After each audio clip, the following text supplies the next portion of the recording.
principales raisons tiennent d'abord à des orientations politiques et au fond, sur une durée qui aujourd'hui pourrait être considérée comme étant de 20 à 25 ans, on a vu une démarche très agressive du parti écologiste contre le nucléaire qui a impacté évidemment les gouvernements successifs et notamment les gouvernements de coalition et on en voit aujourd'hui les conséquences.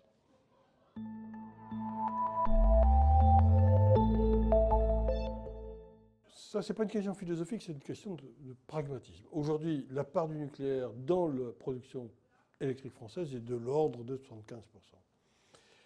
Le parc existant peut encore, s'il est convenablement entretenu et maintenu, nous permettre d'avoir pendant 25 ans cette capacité de production et par conséquent de bénéficier d'un coût exceptionnellement bas de production lié à l'amortissement des installations et de l'outil de production. Donc, à mon sens, l'optimisation pour les Français du fait des engagements ou des investissements qui ont été réalisés dans le passé, c'est de garder à peu près cette équation-là et d'éviter d'appeler à la rescousse de nouveaux investissements renouvelables qui sont beaucoup plus chers et qui détruisent l'équilibre actuel du parc.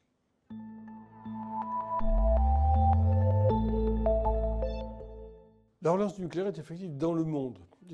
La France n'est pas un pays qui est à l'écart du monde. Le nucléaire gagne des parts de marché aujourd'hui.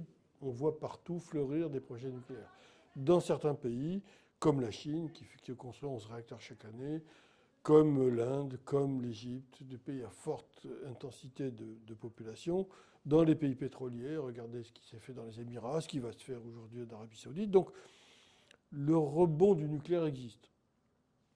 C'est un fait acquis. En France, nous avons malheureusement consacré notre temps à abîmer ce qui avait été conçu. La relance décidée, déclarée, ne s'est pas traduite pour l'instant par grand-chose de très réaliste. Au fond, on manque de moyens humains, après avoir, je dirais, non pas oublié en tout cas, la nécessité de renouveler les équipes, les grands acteurs du nucléaire français étant partis à la retraite progressivement au cours des 20 dernières années. Ils n'ont pas été remplacés, ils ne sont toujours pas remplacés.